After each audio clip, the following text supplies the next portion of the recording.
네, 기도하시겠습니다. 하나님 감사합니다.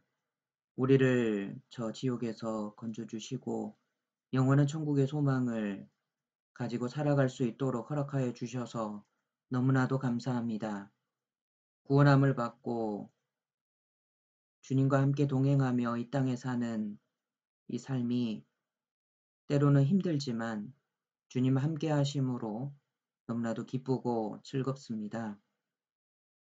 때로는 어떤 어려움을 만나서 낭망될 때도 있지만 주님께서 그 모든 어려움들을 이길 수 있도록 도와주시고 위로하여 주심에 참으로 감사드립니다. 주님의 구원하심을 받은 우리 파리교회 모든 형제 자매님들, 지금 현재 코로나 바이러스로 많은 어려움 중에 있습니다.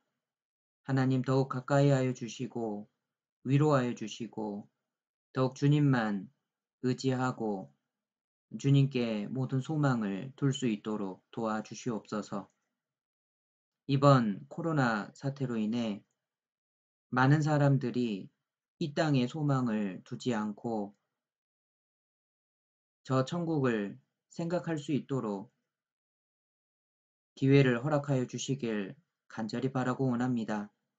우리 주변에 많은 사람들이 참으로 이 땅에 소망을 두고 살아가지 않도록 주님을 바라볼 수 있도록 도와주시옵소서.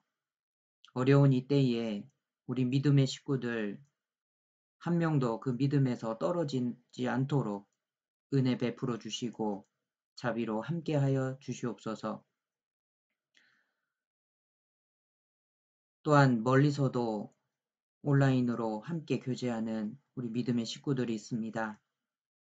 구원받은 형제 자매님들 어디에 있건 그곳에서 하나님의 영광을 드러낼 수 있도록 도와주시옵소서. 모든 것 자비하신 주님의 손에 의탁드리며 주 예수님 이름으로 감사하며 기도드렸습니다. 아멘. 예, 지금 코로나 바이러스 때문에 다들 많이 힘든 시간을 보내고 계실 거라고 생각합니다. 그런데 하나님께서 또 어려움을 주신 데는 또 이유가 있다라고 생각이 됩니다. 어려울수록 우리 형제 자매님들은 하나님을 더 바라보시고 주님께서 이때 나에게 주시는 신앙적인 유익을 생각해 보셨으면 좋겠습니다. 어렵고 힘들더라도 하나님께서 늘 함께 하신다라는 거 생각하시고 이 어려움을 함께 기도하면서 서로 돌아보면서 이겨냈으면 좋겠습니다. 자, 오늘 본문 말씀 고린도전서 9장 고린도전서 9장 23절부터 보겠습니다. 23절, 24절 제가 읽도록 하겠습니다. 내가 복음을 위하여 모든 것을 행함은 복음에 참여하고자 함이라. 운동장에서 다름질하는 자들이 다 달아날지라도 오직 상 얻는 자는 하나인 줄을 너희가 알지 못하느냐. 너희가 얻도록 이와 같이 다름질하라. 10장입니다. 10장 1절부터 13절 말씀입니다.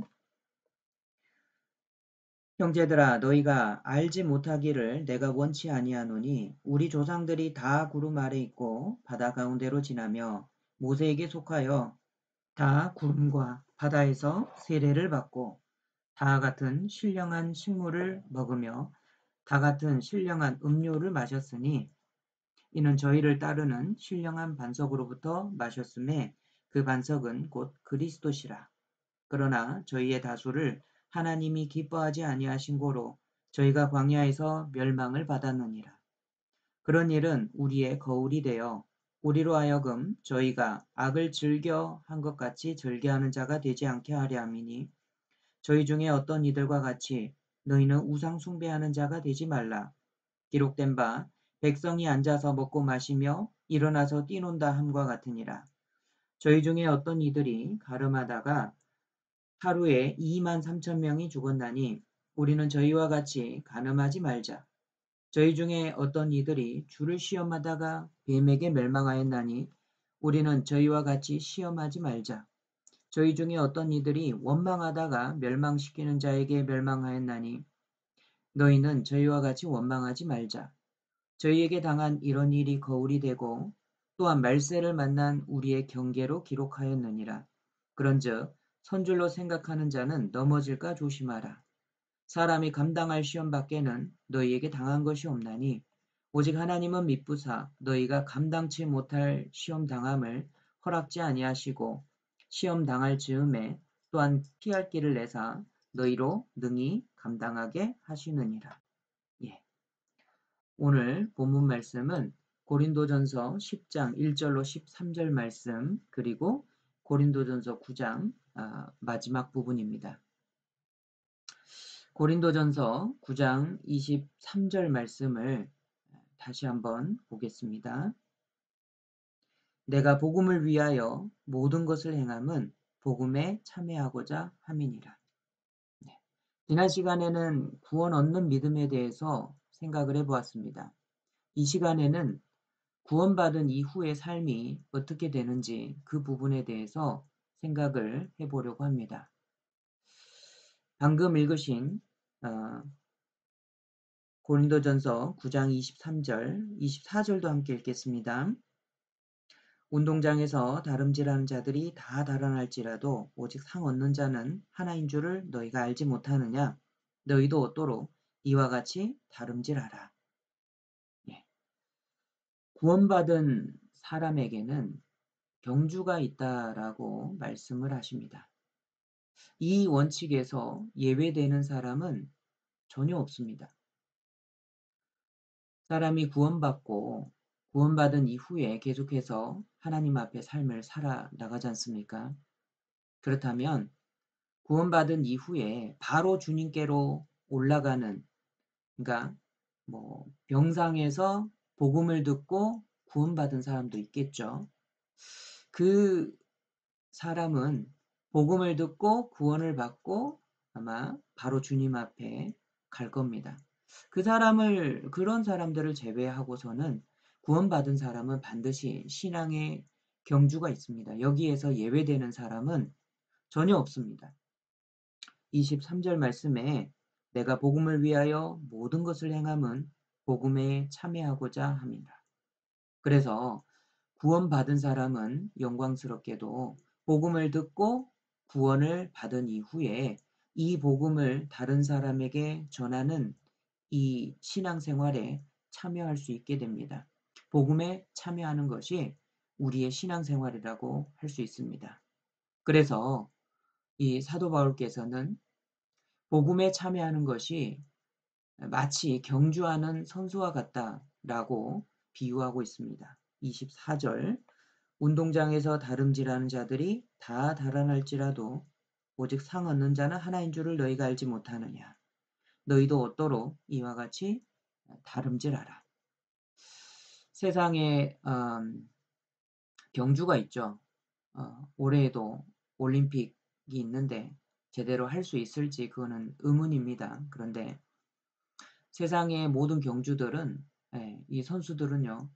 정말 이 올림픽 경기 이 하나만 보고 4년 동안 정말 피땀 흘리면서 노력하고 수고하고 절제하고 자기 자신을 철저하게 통제하면서 이 한 날만을 바라보고 그렇게 땀 흘리면서 열심히 합니다. 왜냐하면 상 얻는 사람은 오직 한 사람이거든요. 금메달을 따는 사람은 오직 한 사람뿐입니다. 이렇게 금메달을 바라보고 이렇게 선수들이 열심히 노력하는 것처럼 너희도 신앙의 경주에 참여하여서 그런 선수처럼 열심히 하라. 상을 바라보고 열심히 신앙의 경주를 하라고 사도 바울께서 이렇게 권고하시는 겁니다. 그런데 세상의 올림픽과는 좀 다르게 우리 신앙의 경주에서는요. 상 얻는 자가 오직 하나이죠. 그런데 신앙의 경주에서는요, 이 하나인 사람이, 상 얻는 사람은요, 완주하는 사람이에요. 신앙의 경주에서 상을 얻는 사람은 끝까지 완주하는 사람입니다. 그래서 이 완주를 위해서 어, 우리가 몇 가지 생각해야 될 게 있는데 26절을 보시죠. 함께 읽겠습니다. 그러므로 내가 다름질하기를 향방 없는 것 같이 아니하고 싸우기를 호공을 치는 것 같이 아니하며, 여기서 달리기 할 때 방향성을 이야기하고 있고요. 그리고 싸울 때 음, 허공을 치는 것 같이 아니한다. 마치 권투 선수가 링 위에서 싸울 때 허공을 치지는 않지 않습니까? 상대방을 정확하게 노려보고 상대방을 칠 겁니다. 그래서 우리가 신앙의 경주를 완주하기 위해서는 첫 번째, 방향을 가지고 있어야 된다라는 거죠. 즉, 신앙의 목표가 반드시 필요하다라는 겁니다. 25절을 보겠습니다. 이기기를 다투는 자마다 모든 일에 절제하나니 저희는 썩을 면류관을 얻고자 하되 우리는 썩지 아니할 것을 얻고자 하노라. 그래서 우리가 바라봐야 될 신앙의 목표가 무엇일까요? 바로 썩지 않는 면류관입니다. 만약에 어떤 그리스도인에게 목표가 없다면요, 그런 사람은 여기 기웃하고 저기 기웃할 겁니다. 달리기를 하는데 어떤 사람이 꼬린 지점을 바라보고 부지런하게 달려가지 않으면, 목표가 분명하지 않다면 일직선으로 달려갈 수 없을 거예요. 달려가다가 어, 어떤 사람이 소리 지르면 뭐라고 하는지 거기도 기웃거릴 거고, 달려가다가 어떤 희한한 장면이 있으면 그곳에 가서 무엇인지 또 시간을 들여서 거기에서 시간 낭비를 할 겁니다. 달려가다가 예쁜 꽃이 피어 있으면 꽃 구경도 하다 갈 거예요. 이 사람은 목표가 없는 사람인 거죠. 신앙에도 목표가 분명하게 있어야 일직선으로 달려갈 겁니다. 오직 주님만 바라보고 주님께서 주실 그 상을 바라보고 일직선으로 달려갈 수 있을 겁니다. 자기만의 경주에 집중할 수 있을 거예요. 그래서 목표가 없는, 신앙의 목표가 없는 그리스도인은 여기 기웃 저기 기웃 할 겁니다. 이 사람이, 이 형제님이 뭐라고 말을 하면 그 말에 신경 썼다가, 여기 세상 사람이 그리스도인에 대해서 뭐라고 하면 그 말에 또 신경 썼다가, 주님을 바라보지 않고 상을 바라보지 않고 나아가는 그리스도인은 가는 도중에 여기 기웃 저기 기웃 하면서 자기만의 신앙의 경주를 할 수 없을 겁니다. 그래서 우리 그리스도인들은 끝까지 복음의 경주를 완주하기 위해서는 첫 번째 필요한 게 방향이 있어야 된다라는 거죠. 신앙의 목표가 분명하게 있어야 된다라는 것을 사도 바울께서는 말씀하고 있습니다. 다시 25절을 보시죠. 이기기를 다투는 자마다 모든 일에 절제하나니. 그리고 신앙의 완주를 위해서 두 번째 필요한 것은 절제입니다. 여기 말씀에 모든 일에 절제한다고 돼 있죠. 27절을 보겠습니다. 내가 내 몸을 쳐 복종케 함은, 그래서 자기 자신을 절제하고 모든 일에 절제하는 사람은 자기 몸을 쳐서 복종케 할 수 있을 겁니다. 신앙의 완주를 위해서 나의 삶을 절제하고 주님의 복음을 위해서 나를 절제하고 또 나의 경제력도 절제하고 나의 자유도 절제하고 이렇게 하는 이유는 신앙의 완주를 끝까지 하기 위해서입니다. 그래서 그 사람은 자기 몸을 쳐서 복종케 한다라는 거죠. 그래서 신앙의 완주를 위해서 가장 필요한 게 두 번째로는 절제하는 삶일 겁니다. 사도 바울께서 방향도 있어야 되고 명확한 목표가 있어야 된다. 그리고 두 번째, 절제, 그 방향, 그 목표를 위해서는 절제가 필요하다라는 것을 말씀하고 계십니다. 신앙의 완주를 위해서 세 번째 말씀하시는 거는요, 바로 두려움도 필요하다라는 거예요. 우리 그리스도인들은 어떤 외적인 위협이라든지 어떤 죽음이라든지 그런 부분에서는 사실상 두려워할 필요는 없을 겁니다. 우리가 가장 두려워해야 될 것은 무엇일까요? 27절에 연달아서 말씀하고 계시죠. 27절 함께 읽어보겠습니다.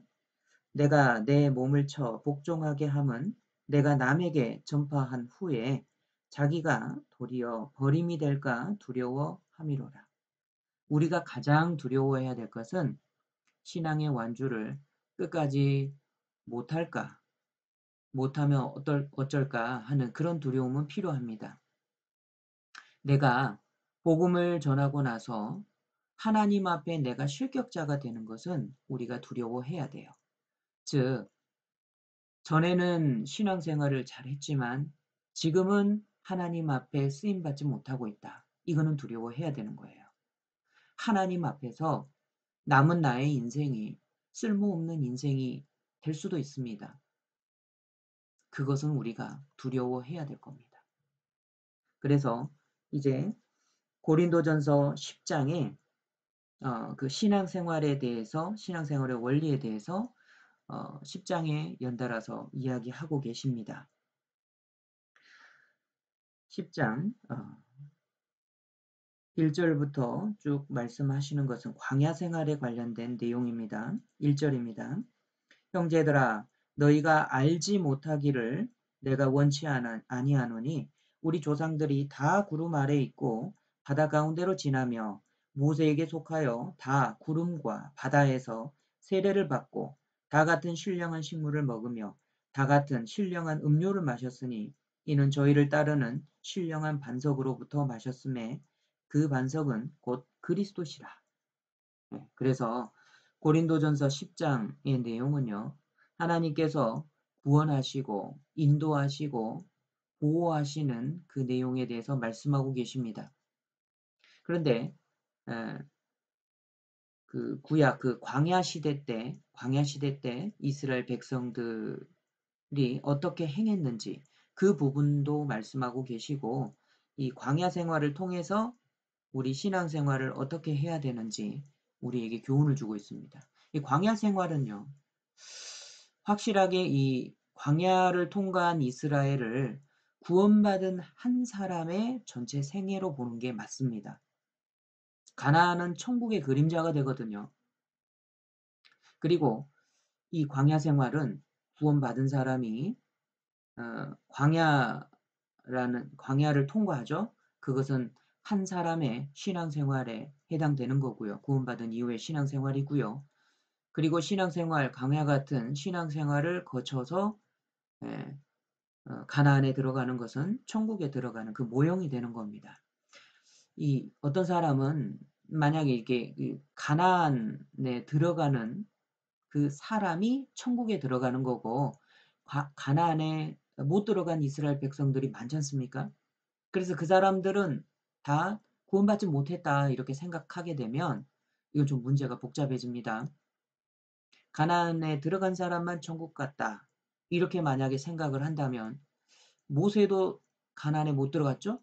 그러면 모세가 결국 천국에 못 들어가 버리게 되는 거예요.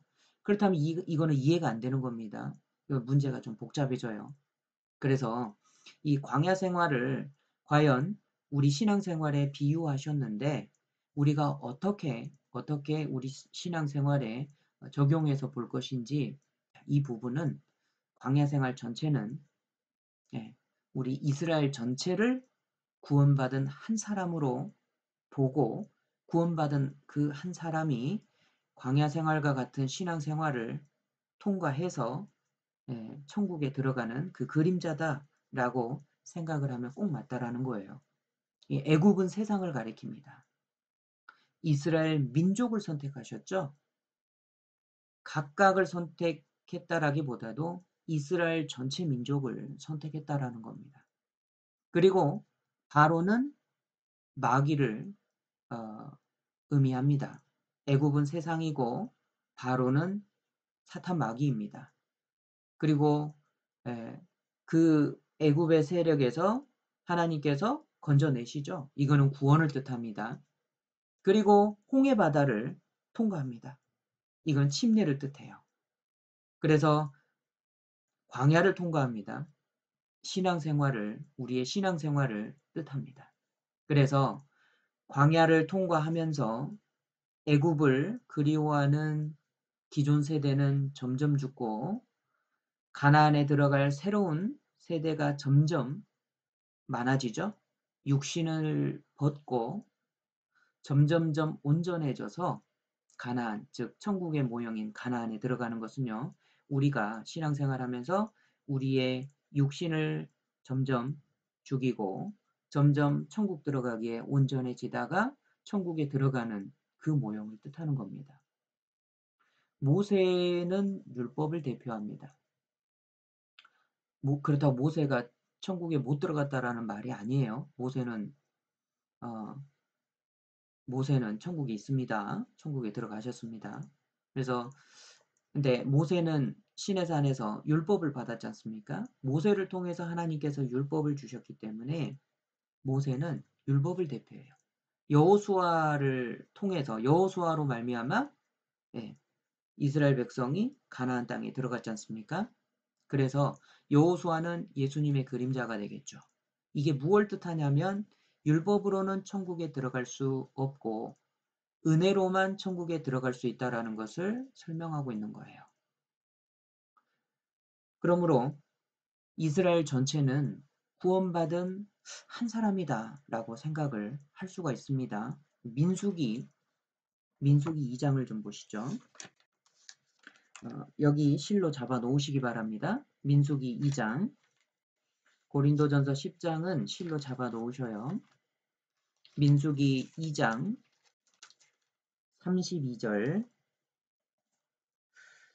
32절 이상은 이스라엘 자손이 그 종족을 따라 계수함을 입은 자니 모든 진의 군대 곧 계수함을 입은 자의 총계가 60만 3,550명이었으며 그랬죠.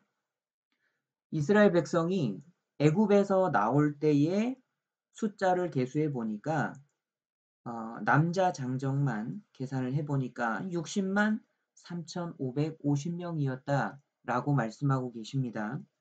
자, 이 숫자를 좀 기억하시고요. 민수기 26장 51절을 보시죠. 두 번째 가나안에 들어가기 전에 이제 가나안에 들어가는 이스라엘 2세대, 출애굽 2세대의 숫자가 나오는데요. 민수기 26장 51절을 보시기 바랍니다. 이스라엘 자손의 계수함을 입은 자가 60만 1,730명이었더라. 여기에 여호수아와 갈렙은 기존 세대로서 가나안 땅에 들어갔죠. 이 두 사람을 제외하고는 나머지는 모두 다 이스라엘 출애굽한 이스라엘 2세대에 해당이 되는 거예요. 그런데 그 숫자가 60만 1,730명이었더라 그러죠. 이게 민수기 2장 32절 숫자와 비교해 보면 거의 비슷합니다. 대동소이합니다. 그래서 이 이스라엘 전체를 구원받은 한 사람으로 보는 게 맞습니다.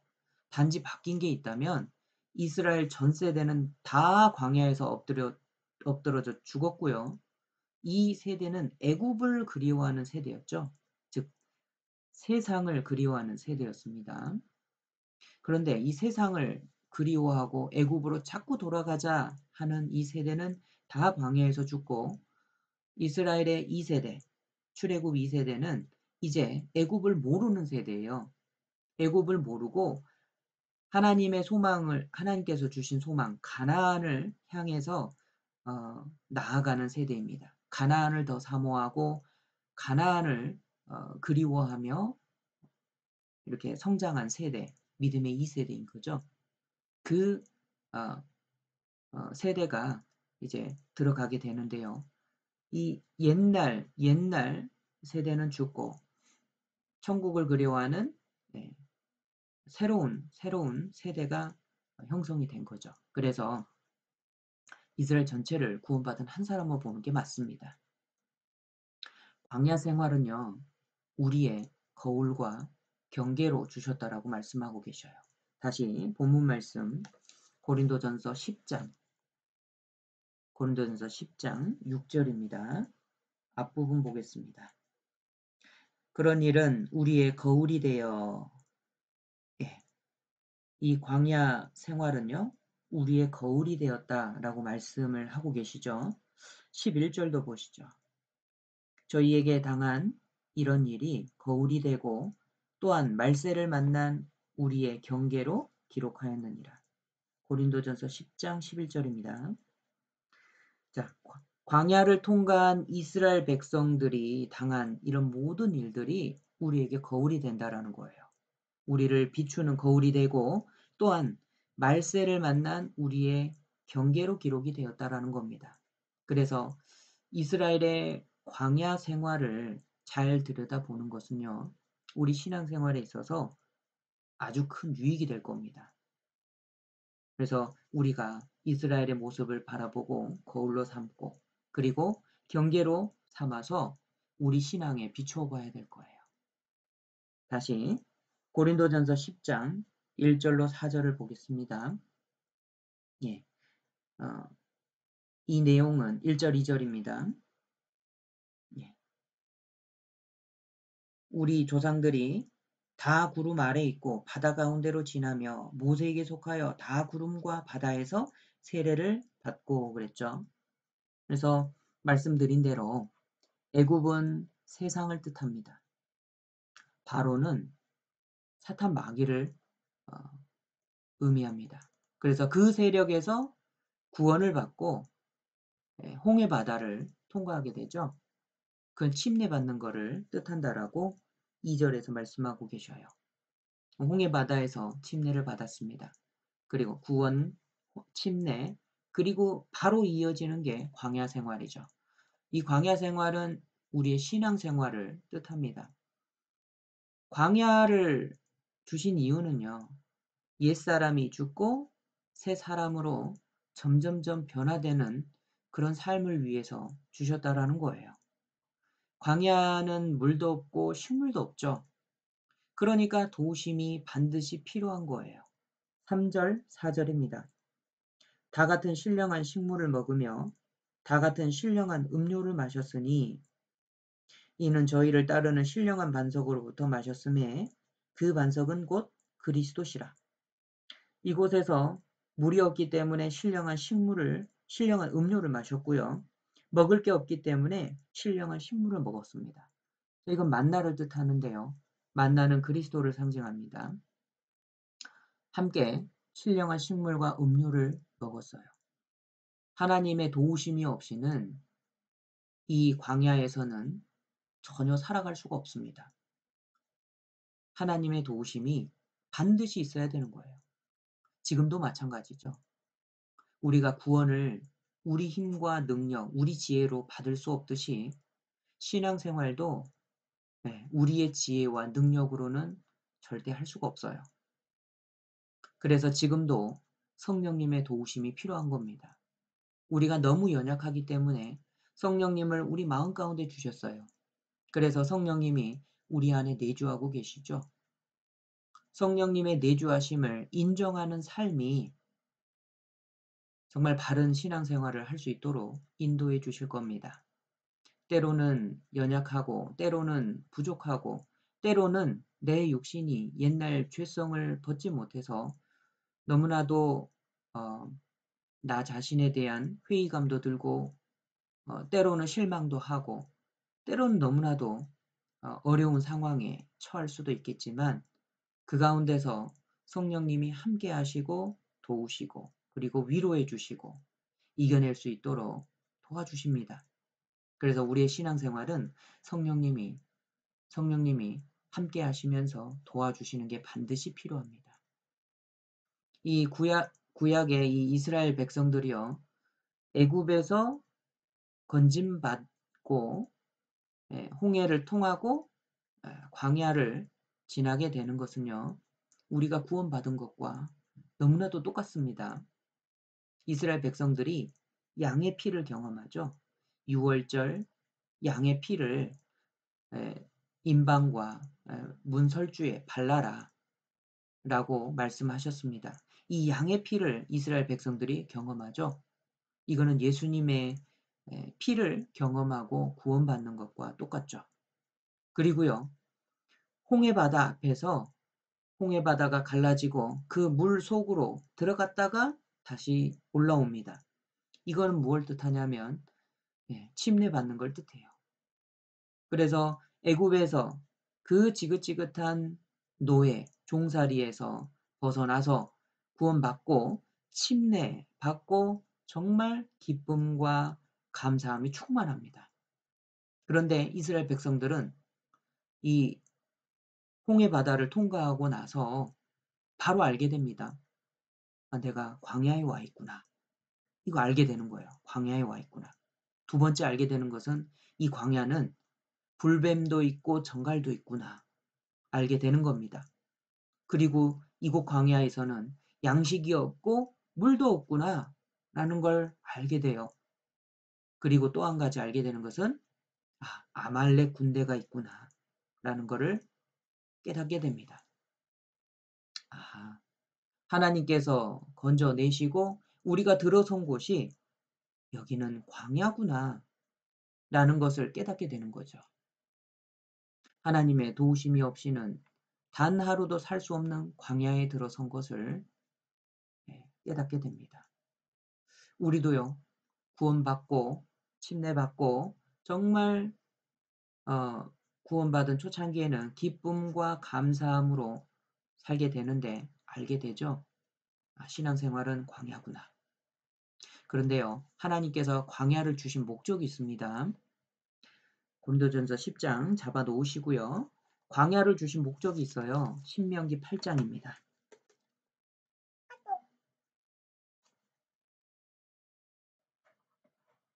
신명기 8장 2절입니다.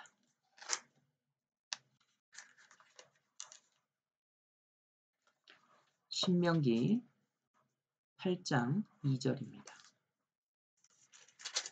신명기 8장 2절. 네 하나님 여호와께서 이 40년 동안 너로 광야의 길을 걷게 하신 것을 기억하라. 하나님께서 40년 동안 광야의 길을 주셨다라는 거예요. 그 목적이 무엇이냐?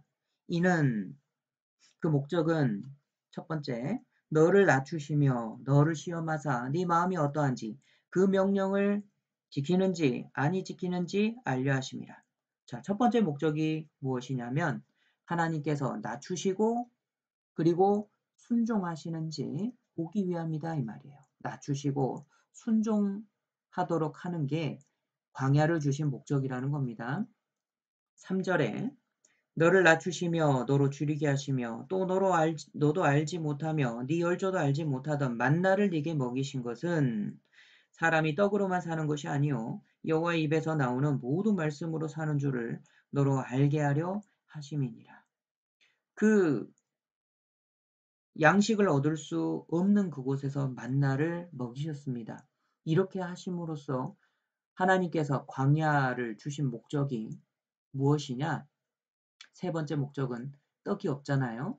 떡이 아니라 하나님의 말씀으로 산다라는 것을 가르치시기 위해서 광야를 주셨다라는 거예요. 그리고요, 네 번째 목적은 16절입니다. 함께 읽으시죠. 네 열조도 알지 못하던 만나를 광야에서 네게 먹이셨나니 이는 다 너를 낮추시며 너를 시험하사 마침내 내게 복을 주려 하심이었느니라. 광야를 주신 네 번째 목적이 뭐라고요? 네, 마침내 복을 주시고자 함이었다라는 거예요. 결국에 마침내 주시고자 하는 하나님의 복은 가나안에 들어가는 겁니다. 이 가나안은요, 천국의 그림자예요. 왜 그럴까요? 말씀드린 대로 첫 번째 이유는요. 애굽을 사모하던 그 세대는 광야에서 다 죽어갔습니다. 그리고요. 점점 이 세대가 많아지죠. 이 세대는 가나안을 사모하는 세대입니다. 이 세대가 점점 많아지는 거예요. 마치 우리 신앙생활과 너무나도 똑같습니다. 구원받은 이후에 세상을 사모하고 세상으로 돌아가려는 그 육신의 정욕은 점점 죽고요. 천국을 바라보고 소망을 점점 키워가는 우리 신앙생활과 너무나도 똑같습니다. 결국에 이스라엘은 세대 교체를 한 이후에 가나안에 들어갔게 됩니다. 우리 신앙생활도 마찬가지죠. 우리 신앙생활도 점점 육적 몸을 벗고 천국을 사모하는 몸을 입다가 주님 앞에 우리도 서게 되는 겁니다. 가나안이 천국 그림자인 두 번째 이유는요. 가나안은요. 아름다운 땅이에요. 이 가나안과 천국은 대비가 되는 겁니다. 광야는 얼마나 메말랐습니까? 그런데 거기에 비해서 가나안은요. 정말 아름다운 땅인 거예요. 천국은 얼마나 황홀한 땅입니까? 가나안이 아름답다면 천국은 정말 황홀한 곳이에요. 가나안은 광대한 땅이었습니다.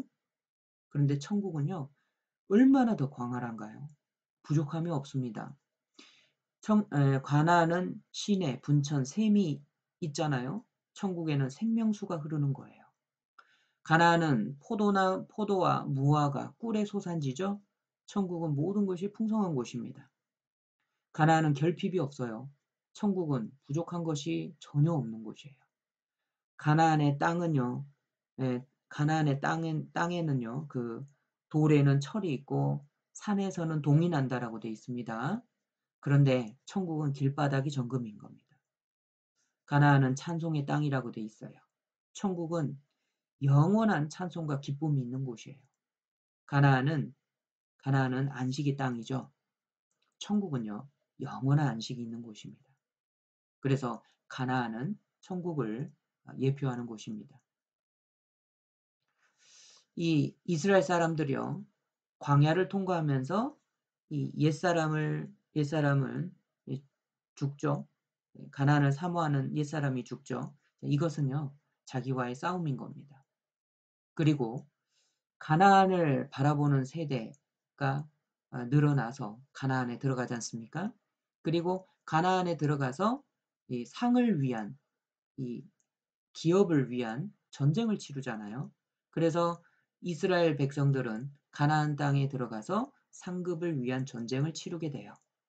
그래서 이 구약에는 이스라엘 사람들은요. 옛사람을 벗어버리는 자기와의 싸움이 기록돼 있고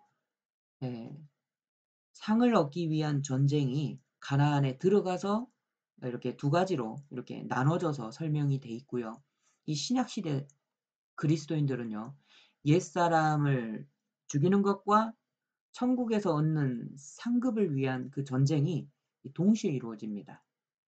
구원받은 이후에 나의 옛날 그 죄성 있는 몸은 벗어버리면서 가족들과 친척들 그리고 주위 사람들에게 복음을 전하잖아요. 그것은 다 천국의 상급이 됩니다. 그래서 천국의 상급을 위한 전쟁을 하잖아요. 우리의 대적 마귀와 전쟁이 이 땅에서 있는 겁니다. 그래서 자기와의 싸움도 있고 마귀와의 싸움도 동시에 존재하는 겁니다. 그래서 이스라엘 백성들은 이 두 가지가 나눠져서 기록돼 있다면 신약의 그리스도인들은 옛사람을 벗어버리는 것과 천국에서 상급을 위한 전쟁을 동시에 치른다라는 것을 알 수가 있어요. 에베소서 1장에 죄사함을 얻고 에베소서 3장에서는 옛사람을 벗어버리고 새사람을 입으라. 자기와의 싸움이 기록돼 있죠. 그리고 이어서 에베소서 6장에서는 전신갑주를 취하라라고 말씀하시잖아요. 마귀와의 싸움이 있다라는 거예요. 상을 위한 싸움이 있습니다. 골로새서에서도 마찬가지입니다. 골로새서 1장 6절에 죄 사함에 대해서 말씀하고 계시고 골로새서 3장 9절 10절에서 옛사람은 벗고 새 사람을 입는다라고 자기와의 싸움에 대해서 말씀하고 계셔요. 그리고 골로새서 4장 3절에 복음을 위한 동역에 대해서 그러니까 복음을 위한 참여에 대해서 말씀하고 계십니다. 자, 복음에 참여하고 복음을 전하고 복음을 위해서 헌금하고 함께 참여하는 게 천국에서 상을 얻는다라는 거죠. 그래서 우리 그리스도인들은 옛사람을 벗어버리는 자기와의 싸움과 상급을 얻는 복음을 위한 이 마귀와의 전쟁이 동시에 이루어진다라는 것을 우리는 생각을 해야 됩니다. 다시 본문 고린도전서 10장으로 돌아가겠습니다.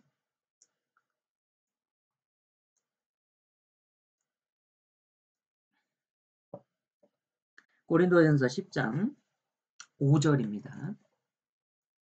자, 5절부터 10절까지의 내용은요. 우리의 버려야 될 것, 신앙생활하면서 우리가 버려야 될 거에 대해서 말씀을 하고 계셔요. 5절입니다.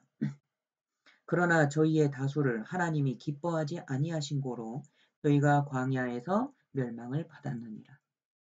우리가 구원받은 이후에는 벗어버릴 게 있다라는 겁니다. 하나님이 기뻐하지 않으시는 게 있다라는 거예요. 저희 다수를 기뻐하지 않으셨다라고 말씀하셨잖아요.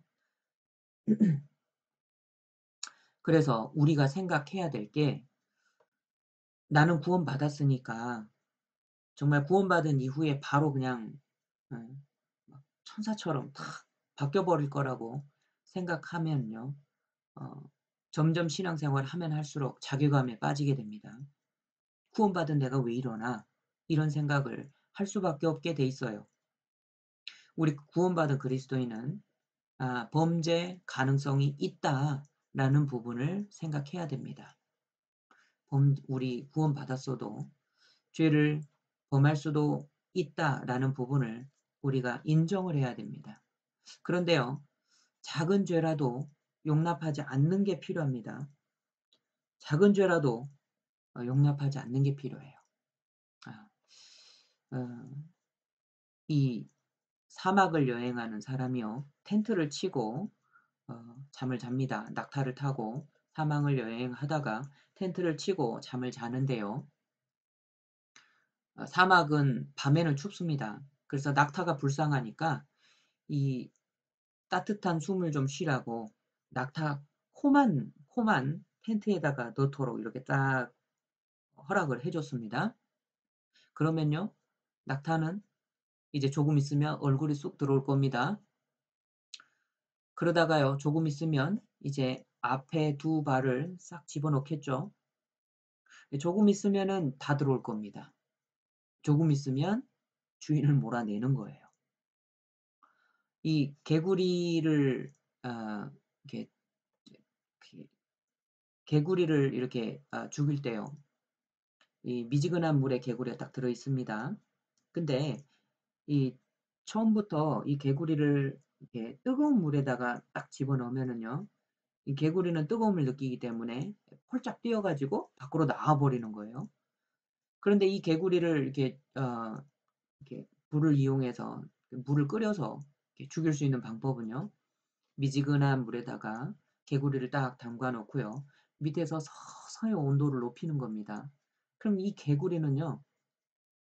뜨뜻하다 하고 쭉 있다가 그대로 죽는 거예요.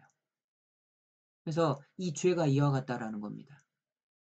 이 죄를 우리 그리스도인도 죄를 지을 가능성은 있지만 우리가 가능성이 있다고 해서 죄를 마음 놓고 지어서는 안 되잖아요. 그래서 이 죄는 작은 죄부터 용납하지 말아야 된다라는 것을 우리는 생각을 해야 됩니다. 7절을 보시죠. 저희 중에 어떤 이들과 같이 너희는 우상 숭배하는 자가 되지 말라. 기록된 바 백성이 앉아서 먹고 마시며 일어나서 뛰어논다 함과 같으니라. 그래서 첫 번째 하나님께서 말씀하시는 게 우상 숭배에 대한 죄예요. 우리 그리스도인이 이 신앙생활 하면서 정말 벗어버려야 될 죄들을 나열하고 계시는데요. 이 7절에 우상 숭배죠.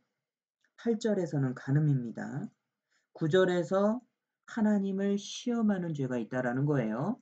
그리고 네 번째로 10절에 하나님을 원망하는 죄가 있다라는 겁니다. 하나하나 살펴보죠.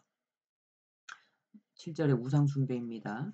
출애굽기 32장을 보시면 모세가 없는 사이에 이스라엘 백성들은 금송아지를 만들어 버려요. 그런데요, 이 이스라엘 백성들이 금송아지를 만들면서 이거는 금송아지 신이다. 아니면 뭐 다른 이름을 붙여가지고 다른 신이다. 이렇게 부르지 않았어요. 분명하게 출애굽기 32장에는 이는 너희를 애굽에서 인도하여 낸 여호와다 라고 불렀거든요. 금송아지를 만들어 놓고 여호와다 라고 불렀습니다. 그런데 하나님께서는 이거를 우상 숭배다 라고 말씀을 하시는 거예요. 여기 잡아놓으시고 시편 106편 19절입니다. 시편 106편 19절 함께 읽겠습니다. 저희가 호렙에서 송아지를 만들고 부어 만든 우상을 숭배하여 분명하게 말씀하시죠. 호렙에서 송아지를 만들었는데 금을 부어 만들었다. 그런데 그 우상을 숭배했다. 사람들의 입장에서는 무언가 우상을 만들어 놓고요. 자기 스스로는 나는 하나님을 믿는다. 여호와 하나님이다. 라고 생각하고 그렇게 믿고 그렇게 부를 수도 있습니다. 그렇지만 하나님은 우상 숭배라고 말씀하시는 거예요. 이스라엘 백성만 그럴까요? 누구나 다 가능한 겁니다. 예레미야 2장을 보시죠. 예레미야 2장 10절로 13절입니다. 10절 너희는 기띔 섬들에 건너가 보며 게달에도 사람을 보내어 이 같은 일의 유무를 자세히 살펴보라. 어느 나라가 그 신을 신 아닌 것과 바꾼 일이 있느냐.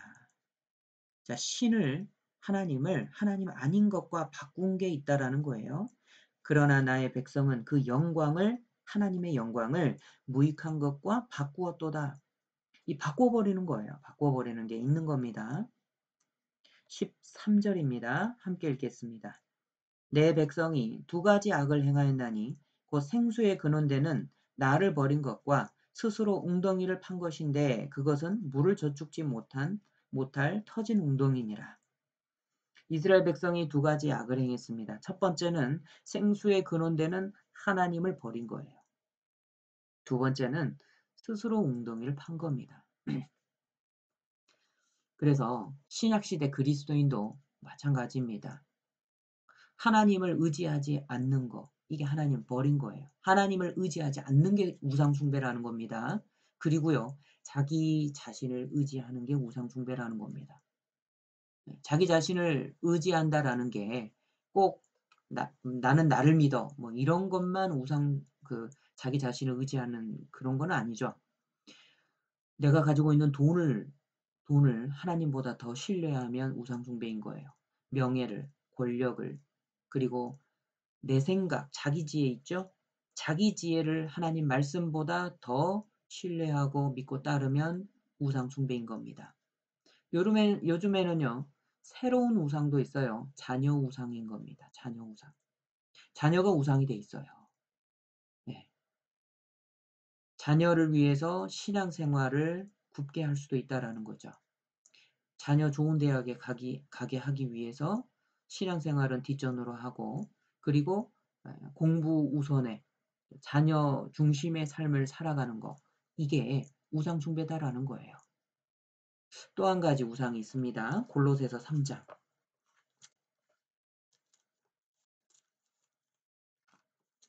골로새서 3장 5절입니다. 함께 읽으시죠. 그러므로 땅에 있는 지체를 죽이라. 곧 음란과 부정과 사욕과 악한 정욕과 탐심이니 탐심은 우상숭배니라. 탐심이 우상숭배라는 거예요. 세상을 사랑하는 겁니다. 우상숭배예요. 타락하는 순서가 있습니다. 첫 번째는 하나님 여호와만 경배합니다. 이때는 좋습니다. 그런데요, 사람이 참 신기한 게 시간이 가면 하나님도 섬기고 우상도 섬기는 거예요. 겸하여 섬기는 게 있습니다. 스바냐 구약성경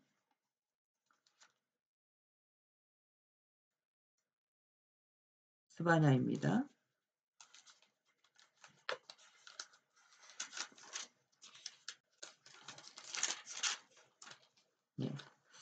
미가서 다음에 하박국 그리고 스바냐 이렇게 있죠. 스바냐 1장 5절입니다. 함께 읽겠습니다. 무릇 지붕에서 스바냐 1장 5절 무릇 지붕에서 하늘의 1월 성신에게 경배하는 자와 경배하며 여호와께 맹세하면서 말감을 가리켜 맹세하는 자와 네, 여기 보시면요. 1월 성신에게 경배하는 자는 확실하게 우상 숭배하는 사람이죠. 그런데 이 1월 성신에게 경배하면서 하나님께 맹세하는 사람도 있다라는 거예요. 그러면서도 말감에게 또 맹세하는 사람도 있다라는 겁니다. 이게 가능하냐? 가능한 거예요. 마태복음 6장 24절을 보시죠. 이게 구약 성경 스바냐 1장 5절에 보면 이스라엘 백성들은 이렇게 겸해서 섬겼다라는 겁니다. 이게 가능하다라는 거죠. 그런데요.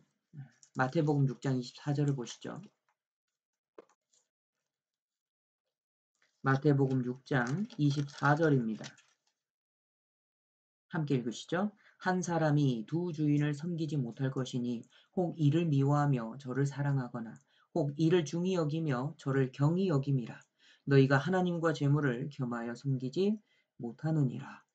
네, 예수님께서는 이게 불가능하다라는 거예요. 사람 편에서는요.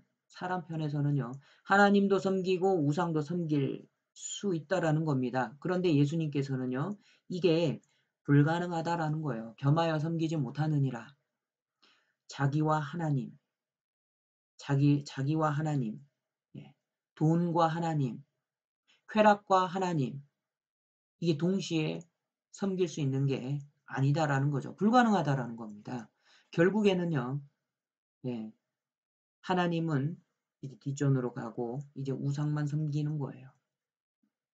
타락의 순서가 하나님만 섬기다가 겸하여 섬기다가 이제 하나님은 뒤로 그리고 우상만 섬기는 거예요.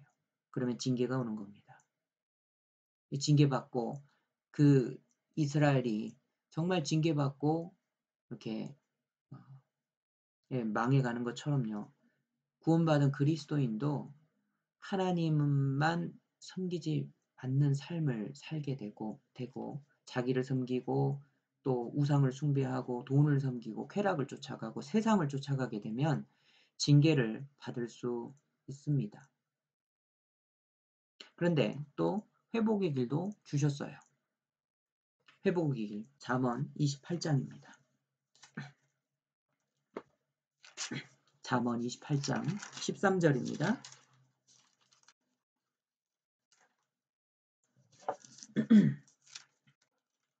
잠언 28장 13절 함께 읽으시죠. 자기의 죄를 숨기는 자는 형통치 못하나 죄를 자복하고 버리는 자는 불쌍히 여김을 받으리라. 회복하는 길을 말씀하십니다. 죄를 자복하고 버리는 거예요. 그리고 예레미야 4장 1절에 말씀하시는 것처럼 하나님께로 돌아오는 겁니다. 그리고 회복하는 길, 가장 우리가 신앙을 회복하는 신앙을 정말 회복했다라는 것은요. 사무엘상 7장 3절이에요. 사무엘상 7장 3절입니다.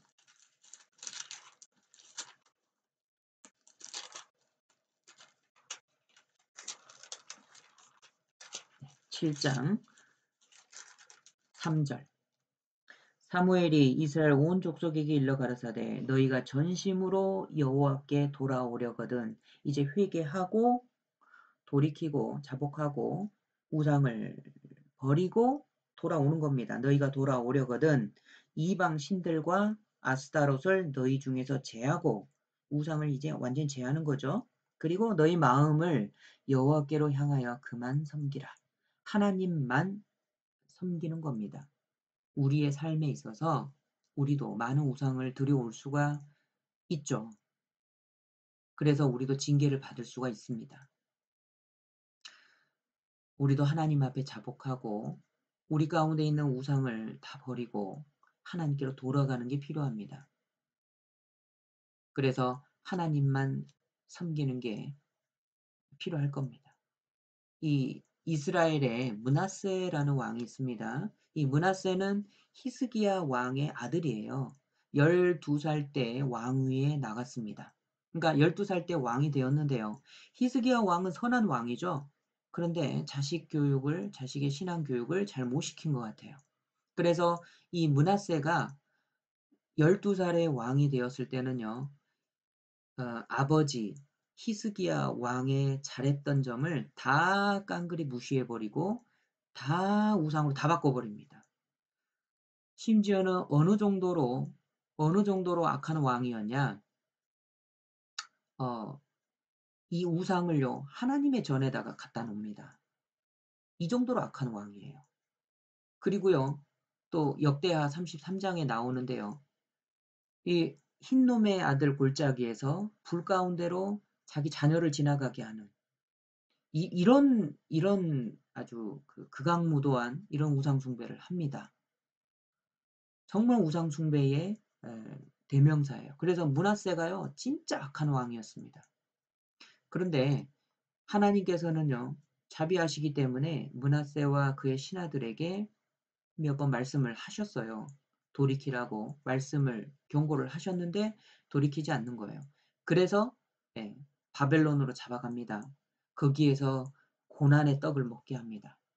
고생의 물을 마시게 해요. 그래서 므낫세가 그제서야 여호와 하나님께 기도합니다. 하나님께로 얼굴을 향하고 그제서야 자복하고 돌이킵니다. 그러니까 하나님께서 므낫세에게 은혜를 베푸셔서 다시 돌아오게 하십니다. 그리고 므낫세는 55년간 전체 왕으로서 그 일을 하였습니다. 이 므낫세가요 정말 악한 삶을 살아가던 왕이었는데 그 고생과 고난의 떡을 먹고 나서 하나님께 기도하고 회복하고 나서 참으로 여호와가 하나님인 줄 알았더라. 이렇게 말씀하고 계십니다. 역대하 33장을 보시죠.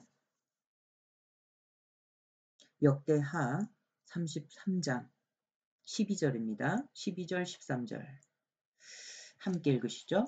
저가 환난을 당하여 그 하나님 여호와께 간구하고 그 열조의 하나님 앞에 크게 겸비하여 기도한 고로 하나님이 그 기도를 받으시며 그 간구를 들으시사 저로 예루살렘에 돌아와서 다시 왕위에 거하게 하시매 므낫세가 그제야 여호와께서 하나님이신 줄을 알았더라. 이 므낫세는요 악한 왕이었지만 돌이켜서 다시 하나님께로 돌아가는 선한 왕이 되었습니다. 그런데 기존의 악행이 너무나도 악해서 므낫세를 통해서 온 이스라엘이 온 유대가 다 우상 숭배로 바뀌어 버렸거든요. 그래서 하나님께서 그러니까 유다의 멸망을 이렇게 돌이키시지 않은 거예요. 네. 그런데 므낫세 개인적으로는요. 악한 길에 있다가 돌이켜서 하나님께로 돌아와 하나님만 섬겼습니다. 자, 그리고 다시 그래서 우리가 다시 본문으로 돌아와서요. 고린도전서 10장입니다. 우리가 우리의 신앙생활 가운데 버려야 될 첫 번째 죄가 뭐냐? 우상 숭배죄라는 겁니다. 그리고 8절입니다. 저희 중에 어떤 이들이 간음하다가 하루에 23,000명이 죽었나니 우린 저희와 같이 간음하지 말자. 네, 두 번째로 우리가 버려야 될 죄가 있는데요. 바로 간음이에요. 간음이란 뭔가요? 본 남편을 놔두고 다른 사람과 합하는 거잖아요. 성적으로.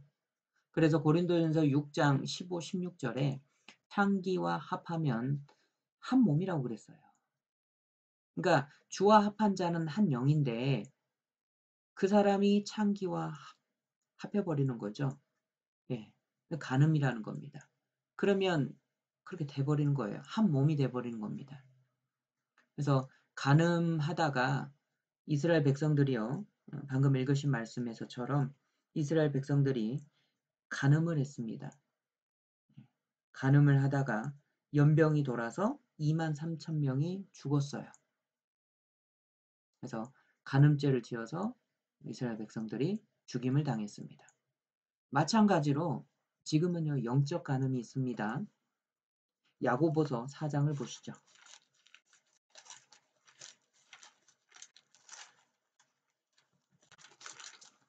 히브리서 다음 야고보서 4장 4절입니다.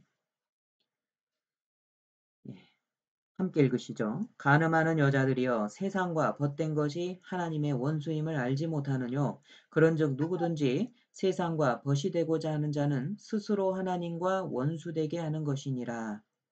예, 여기에 간음하는 여자들이여 라고 말씀하십니다.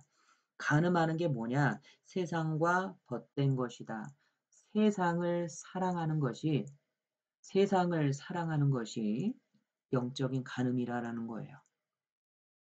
이 세상에서 하나님께서 주님의 보혈로 우리를 구원해 내셨잖아요. 그리고 주님과 함께 동행하고 함께 살고 있잖아요. 그러다가 주님 다시 오시면 주님을 맞이해서 그리스도의 신부로 들어가게 됩니다. 그런데 구원받은 사람이 이 세상을 여전히 사랑합니다. 세상에서 세상을 사랑하고 세상을 동경하고 하나님의 말씀보다 세상 것을 더 좋아합니다. 휘황찬란한 거 있으면 눈이 휘둥그레지고요. 좋은 집, 좋은 차, 자꾸 그런 쪽으로만 이렇게 관심을 갖는 거예요. 물론 구원받은 그리스도인이 부자가 되는 게 죄냐? 그렇지는 않습니다. 돈을 많이 버는 게 죄냐? 그렇지 않아요. 근데 뭐가 죄가 되느냐? 예, 주님을 버리고 신앙생활을 뒤로 하고 세상의 것을 쫓아가는 게 그게 영적 간음이라는 거예요. 그리고 또 한 가지 간음이 있는데요. 이 표적을 쫓아가는 거 있죠. 기적과 이적을 보고 쫓아가는 게 그게 간음이다라고 말씀하고 계십니다. 그게 음란한 거라고 말씀하셔요. 요한복음 6장입니다. 요한복음 6장 2절입니다. 요한복음 6장 2절. 제가 읽겠습니다. 큰 무리가 따르니 이는 병인들에게 행하시는 표적을 봄이러라. 많은 무리가 예수님을 따라갔어요. 왜 따라갔느냐? 많은 예, 예, 병자들이 예수님께서 행하신 그 표적으로 그 이적으로 많은 사람 병이 나왔거든요. 그러니까 큰 무리가 따라가는 겁니다. 여기 2절에는 큰 무리가 많은 이스라엘 사람들이 표적을 보고 예수님을 따라갔다라고 돼 있습니다. 그런데 예수님께서는 참 희한하게도요. 표적을 보고 쫓아온 게 아니다라고 이야기하십니다. 26절. 26절. 예수께서 대답하여 가라사대 내가 진실로 진실로 너희에게 이르노니 너희가 나를 찾는 것은 표적을 본 까닭이 아니요 떡을 먹고 배부른 까닭이로다. 네. 여기에서는 예수님께서 표적을 본 게 아니다라고 말씀하시죠. 그래서요. 성경을 믿지 않는 사람들은 봐라 이거 같은 장에다가 배치되는 말씀을 적어놨다. 그래서 성경이 틀렸다. 이렇게 이야기를 하는 거예요. 그런데 그거는 정말 믿지 않는 사람들이 일부러 그 꼬투리를 잡아내려고 이렇게 말장난하는 거고요. 여기에는 깊은 뜻이 들어있어요. 2절에서는 병자들을 고치는 그 표적을 보고 따라갔다고 했죠. 그런데 예수님께서는요. 너희가 나를 찾는 게 표적을 본 까닭이 아니요 떡을 먹고 배부른 까닭이다 그랬어요. 그러니까 뭐죠? 떡을 먹고 배부른 까닭이다. 육신적인 거다. 이 말씀 위에 어떤 말씀이 있냐면요. 오병이어의 기적이 나오거든요. 그러니까 오병이어의 기적을 통해서 떡을 먹고 배부른 사람들이 예수님을 다 쫓아오는 거예요. 뭐죠? 육신적인 거, 세상적인 거, 어떤 영적인 거 말고요. 내 배를 불릴 수 있는 거, 세상에서 잘 먹고 잘 사는 거, 이런 거를 따라서 왔다 이 말이에요. 여기서 그럼 예수님이 말씀하신 표적을 본 까닭이 아니다. 여기에서 그 표적은 뭔가요? 네. 진정한 표적은요. 마태복음 12장에 나옵니다. 마태복음 12장 39절입니다. 마태복음 12장 39절. 12장 39절. 예수께서 대답하여 가라사대 악하고 음란한 세대가 표적을 구하나 선지자 요나의 표적밖에는 보일 표적이 없느니라. 여기에 표적을 구한다라고 했습니다. 그런데 예수님께서 말씀하시는 것은요. 진정한 표적은 요나의 표적밖에 없다 이 말이에요. 예수님이 보여주실 표적은 요나의 표적밖에 없다. 40절 함께 읽으시죠. 요나가 밤낮 사흘을 큰 물고기 뱃속에 있었던 것 같이 인자도 밤낮 사흘을 땅속에 있으리라. 이게 뭘 뜻합니까? 예수님이 보여줄 표적이 뭐냐? 예수님이 행하시는 예수님이 하나님이시다. 예수님이 하늘로서 오셨다라는 것을 보일 수 있는 표적은 요나의 표적밖에 없는데 요나가 물고기 뱃속에 사흘을 있었던 것처럼 예수님도 땅속에 사흘을 있다가 부활하신다 이 말이에요. 그래서 예수님이 하늘로서 오신 그 진정한 표적, 우리가 보고 믿을 수 있는 예수님이 하나님이시고 우리의 구원자 되신다라고 믿을 수 있는 우리가 보고 믿을 수 있는 표적이 뭐냐? 예수님의 부활이다 이 말이에요. 그리고 그 외에 기적이나 이적을 보고 따라다니는 것은 음란한 것이라는 거예요. 39절을 보시죠. 예수께서 대답하여 가라사대 악하고 음란한 세대가 표적을 구하나. 예, 이 표적을 보고 따라다니는 거 있죠. 음란하다라는 겁니다. 왜 그렇죠? 육신적인 기적을 보고 갖는 믿음은요. 더 큰 기적이 나타나면 그쪽으로 옮겨가요. 그쪽 그 기적, 이적, 뭐 이런 방언 이런 게 나타나는 그 교회에 있다가요.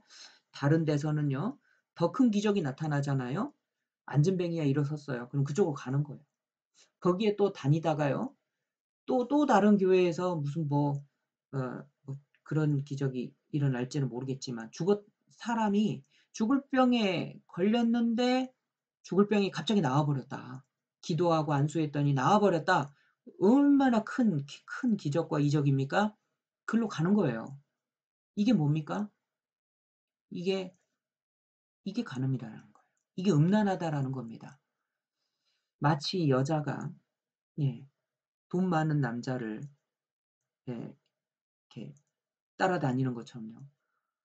예, 이 남자를 만나다가 더 돈 많은 남자가 좋다고 하면 그쪽으로 옮겨가고 더 돈 많은 남자가 나타나서 나랑 살자 하면 그쪽으로 옮겨가고요. 마치 그런 것처럼 예, 영적인 것도 표적을 보고 쫓아다니는 것은 음란하다, 간음했다라고 이야기하는 거예요. 이런 사람들은요. 영적인 거에는 관심이 없어요. 요한복음 5장으로 가시죠. 요한복음 5장으로 다시 가겠습니다.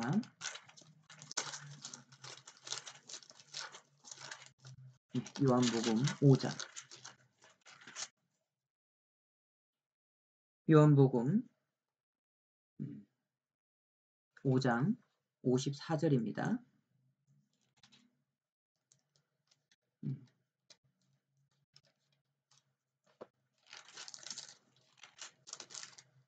죄송해요. 요한복음 6장입니다. 요한복음 6장 54절. 예수님 말씀하십니다. 내 살을 먹고 내 피를 마시는 자는 영생을 가졌고 마지막 날에 내가 그를 다시 살리리니. 예수님이 영적인 말씀을 하셨어요. 예수님의 살을 먹고 예수님의 피를 통해서 영생을 얻을 수 있다. 예수님이 십자가 위에서 살이 찢기시고 흘리신 피로 영생을 얻을 수 있다라는 것을 말씀하시는 거죠. 복음을 전하시는 겁니다. 자, 그런데요. 63절. 살리는 것은 영이니 육은 무익하니라. 내가 너희에게 이른 말이 영이요 생명이라. 예수님이 영적인 말씀을 하신 거예요. 영혼이 구원받아야 된다. 이렇게 말씀하시니까 이 따라다니는 사람들이요. 우와 어렵다. 누가 이 말씀을 받을 수 있겠냐. 이렇게 이야기하고요. 다 물러가 버렸습니다. 66절을 보시죠. 이러므로 제자 중에 많이 물러가고 다시 그와 함께 다니지 아니하더라. 예, 지금도 마찬가지예요.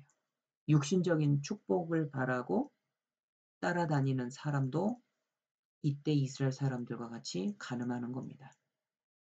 똑같은 거예요. 자, 그래서 우리 신앙생활에서 제해야 되는 게 바로 이 간음입니다. 간음죄를 우리도 지을 수 있습니다.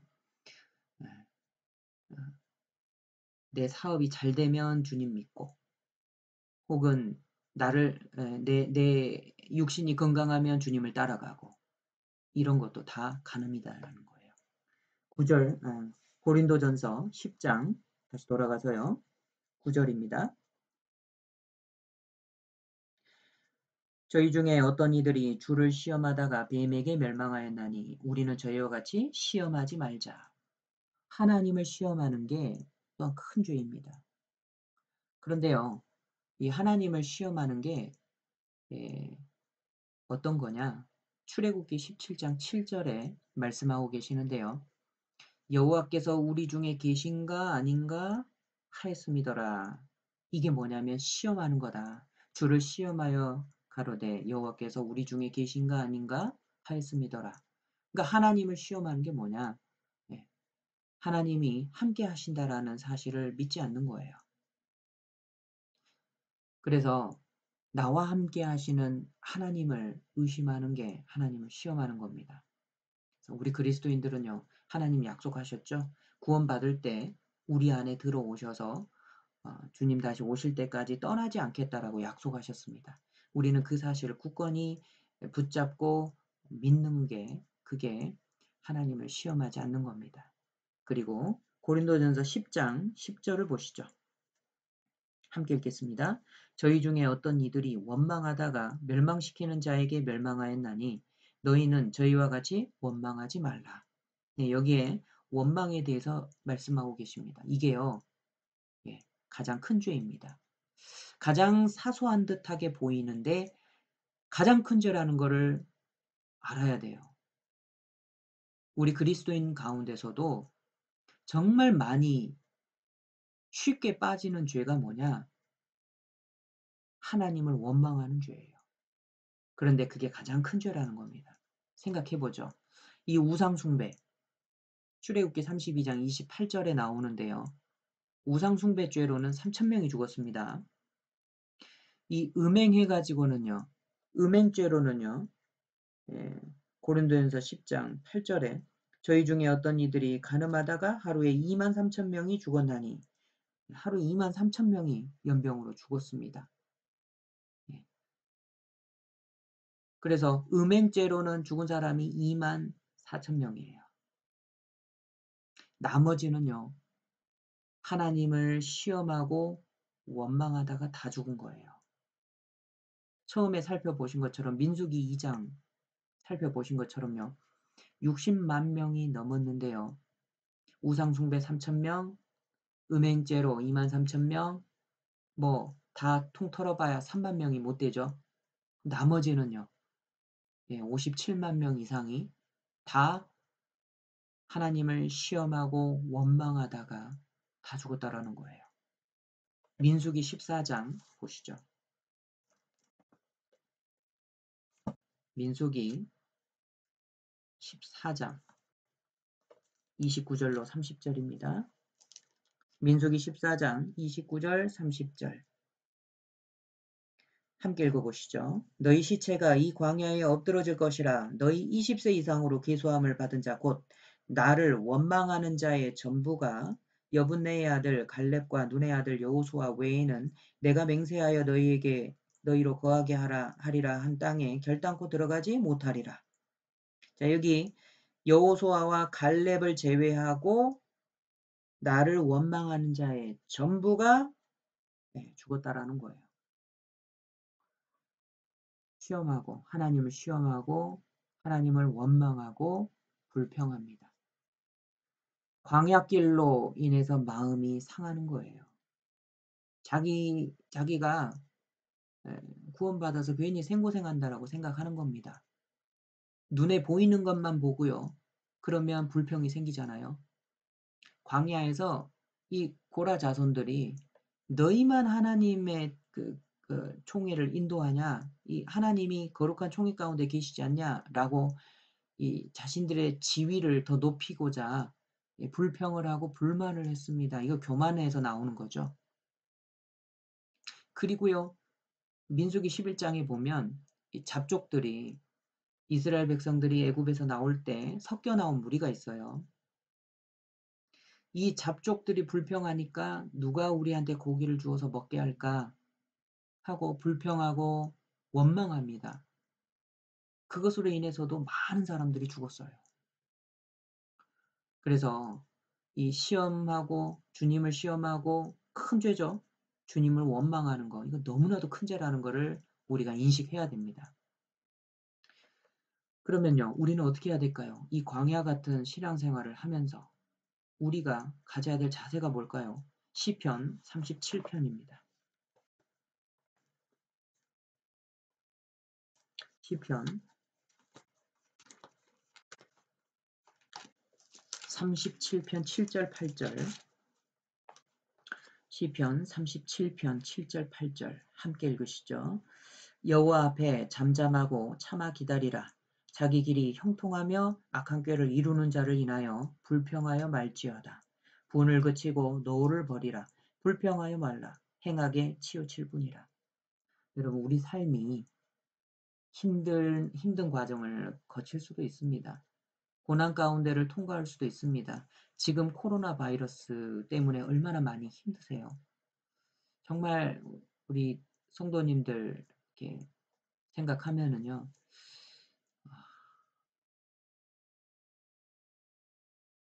기도가 됩니다.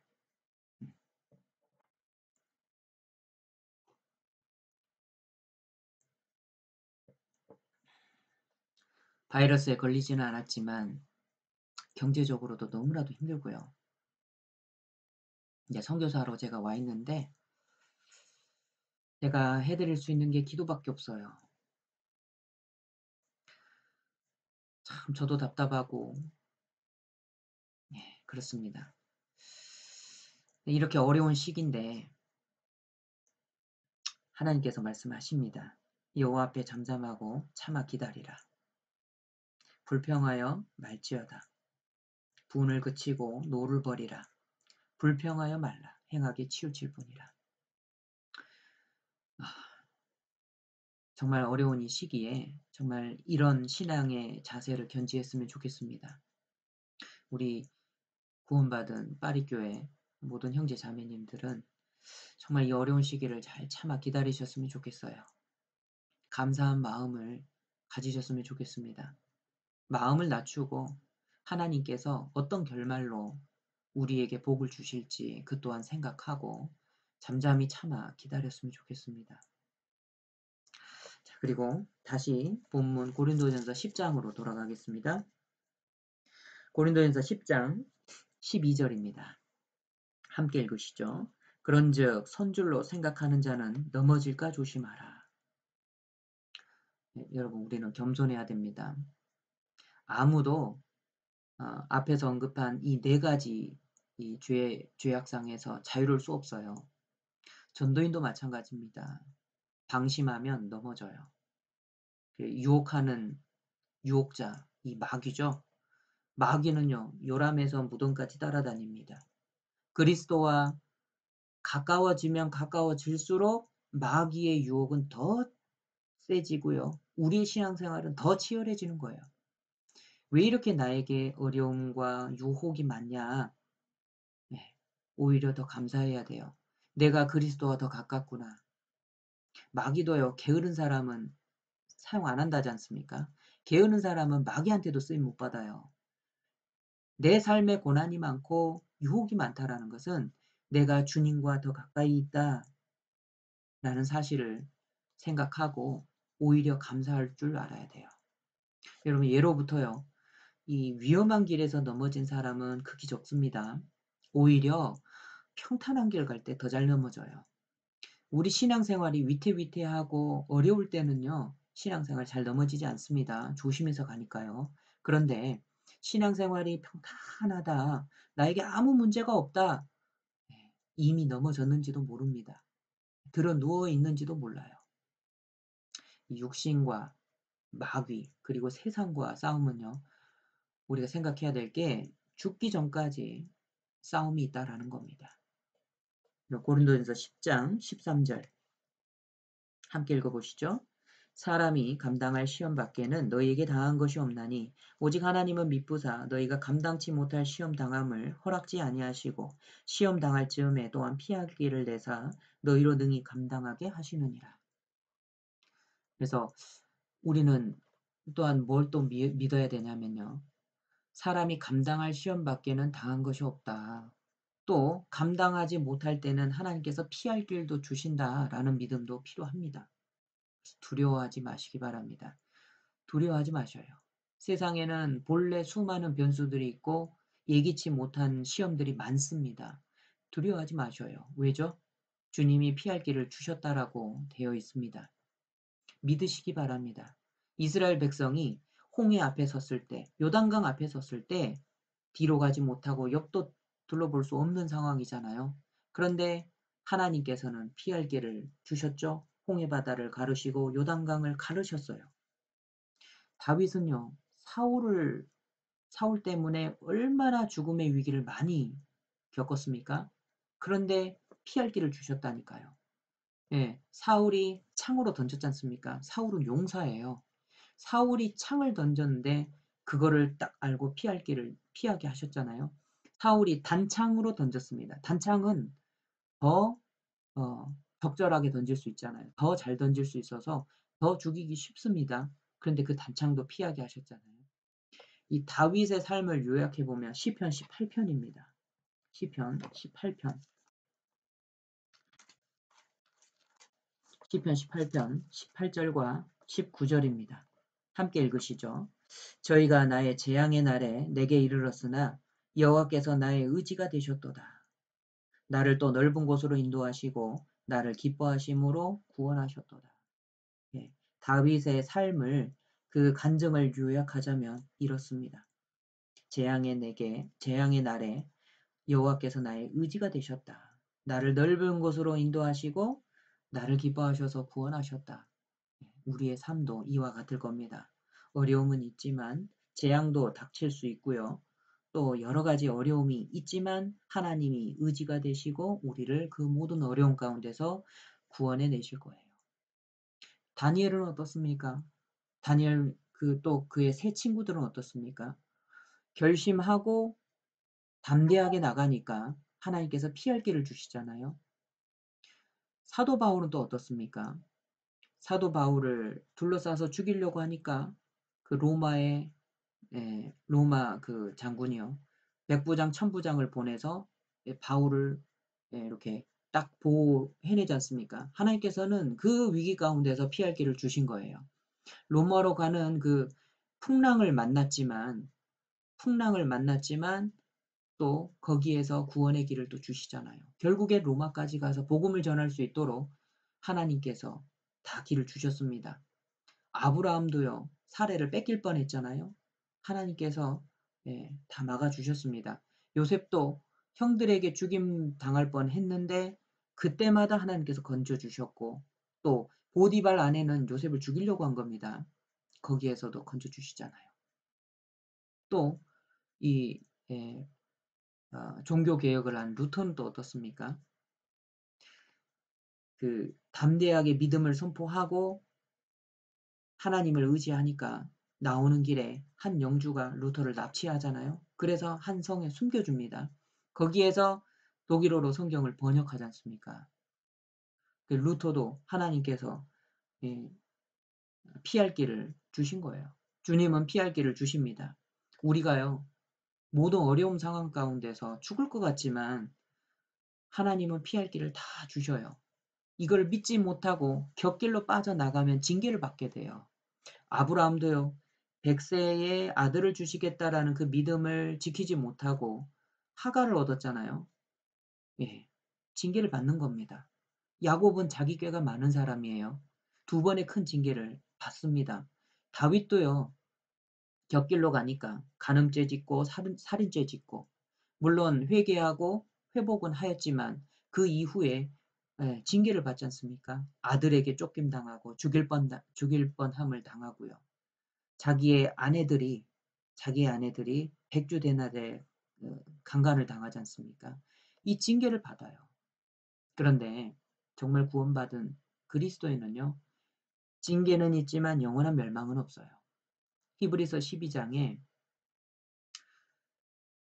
징계는 다 받는 것이오늘 너희에게 없으면 사생자여 참 아들이 아니라 그랬죠. 그래서 우리는 징계를 받을 때 예, 정말 그 마음의 겸비함이 필요합니다.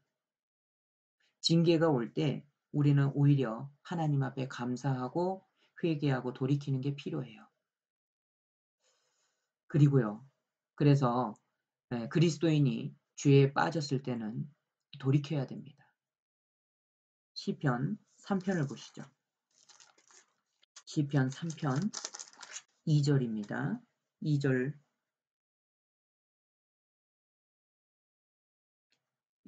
시편 3편 2절로 5절입니다. 많은 사람이 있어 나를 가리켜 말하기를 저는 하나님께 도움을 얻지 못한다 하나이다.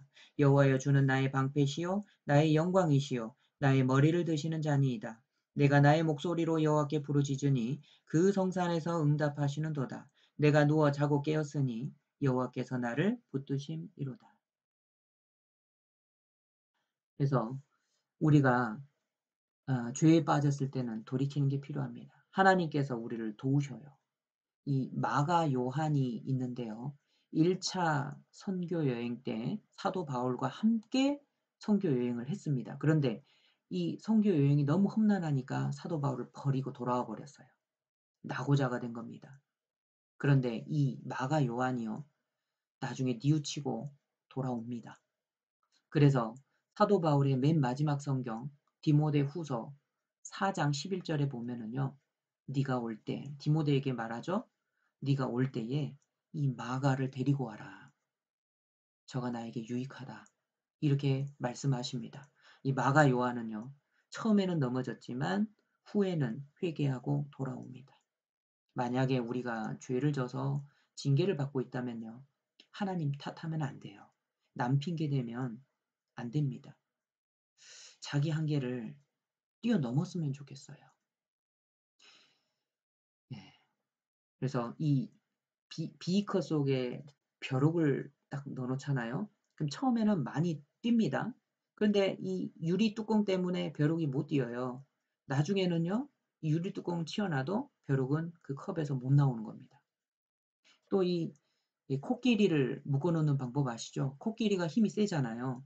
그런데 작은 줄을 이 코끼리 다리에다 묶어놨는데 코끼리가 도망을 못 치는 거예요. 왜죠? 코끼리가 어려서부터 그 발에다가 줄을 묶어놨거든요. 도망치려고 하는데 자꾸 그 줄이 이게 도망가는 코끼리를 딱 붙잡아 버리는 겁니다. 이 코끼리는 이제 안 거예요. 이 줄이 묶여 있는 이상 나는 도망 못 간다. 그래서 코끼리가 커도요, 그 줄을 묶어 놓으면 못 도망가는 거예요. 자기 한계를 우리는 뛰어넘어야 됩니다. 우리도 이 비거 속의 벼룩이나 작은 줄에 묶여 있는 코끼리처럼 나 자신의 한계를 뛰어넘지 못하는 사람이 있을 수가 있어요. 신앙을 위해서 자기 한계를 뛰어넘었으면 좋겠습니다. 다 뛰어넘을 수 있어요. 왜냐하면 주님이 내 안에 계시거든요. 네. 어떤 여성이 삶의 의미를 잃었습니다. 그래서 이대로 살지 못하겠다 해서 저 강물에 투신 자살을 이렇게 시도를 했습니다. 그래서 물에 빠졌습니다. 근데 그것을 본 남자가요. 이제 앞뒤 생각 안 하고 뛰어들었습니다. 그 여자를 구해야 되겠다라는 생각 하나로 뛰어들었는데 이 남자가 수영을 못하는 사람이었어요. 수영을 못해서 이제 이 남자가 이제 위험에 처한 겁니다. 근데 이 여자가요. 그 모습을 본 거예요. 그 모습을 보고서 자기가 자살하려고 했다라는 그 생각을 잊어버린 채 이 남자에게 헤엄쳐서 갑니다. 그래서 오히려 여자가 남자를 구해줍니다. 이 여자가 이제 남자를 딱 이렇게 물 밖으로 이렇게 살려내고 나서요. 이제 삶의 의미를 찾은 거예요. 그런 일화가 있습니다. 그리스도인이 사는 이유가 뭘까요? 죽지 못해서 사는 걸까요? 아닐 겁니다. 우리는 사람을 살리는 고귀한 직분을 맡았어요. 우리는 하나님의 일꾼입니다. 그리스도인은 이 땅에서 삶의 목표가 분명해요. 복음 전하는 사명을 잃어버리면요. 여러분, 그리스도인한테는 아무런 삶의 의미가 없는 겁니다. 그렇기 때문에 포기하지 않았으면 좋겠어요. 귀한 일을 위해서 최선을 다하고 복음을 전했으면 좋겠습니다. 네, 본문 고린도전서 9장 본문 다시 돌아가서요.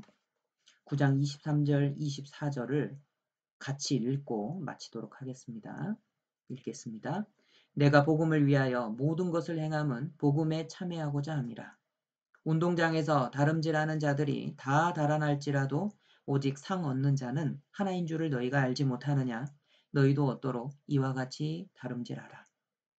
네, 함께 기도하시겠습니다. 하나님 감사합니다. 우리를 구원해 주셔서 감사합니다. 늘 함께 하시고 도와주셔서 감사합니다. 구원받은 이후에 우리의 신앙생활은 광야를 걷는 것 같습니다. 그러나 그 가운데서 우리의 모든 죄성을 다 벗어버리고 천국 들어가기에 합당한 그리스도인으로 주님께서 인도하고 계시다라는 것을 알고 감사드립니다. 우리 모두 옛사람을 벗어버리고 새 사람을 입어 하나님 앞에 모두 합당한 사람이 될 수 있도록 도와주시옵소서. 코로나 바이러스로 어려운 이때에 하나님 더욱 함께하여 주셔서 위로하여 주시고 능히 피할 길을 허락하여 주시기를 간구드립니다. 옛날 노아의 시대 때 노아의 홍수로 심판을 하시고 방주 안에 타서 살아남은 8사람과 그 모든 동물들을 주님께서 권념하셔서 물을 물러가게 하셨습니다. 그 말씀처럼 지금 이 시기에 복음을 전하고 우리 구원받은 그리스도인들의 어려움을 인해서 그 고난을 인해서 우리를 권념하시고 속히 이 바이러스가 물러갈 수 있도록 도와주시옵소서. 모든 것 주님께 감사드리며 예수님 이름으로 기도드렸습니다. 아멘.